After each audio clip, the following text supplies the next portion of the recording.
určite reforma je potrebná. Dá sa povedať, že nie len čo sa týka STK-čiek, ale v celej oblasti, lebo my máme obrovskú byrokraciu a sami si sťažujeme ten život, ako poviem.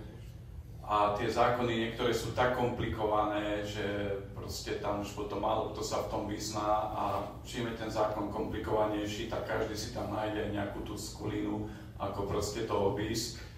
A vidím tiež, ako v tej Národnej rade niektoré zákony sa príjmajú na poslednú chvíľu. To sú väčšinou napríklad poslanecké návrhy zákonov, že proste niekto mu to tam strčí a koalícia to potom príjme. Takže takto by sa to určite nemalo robiť.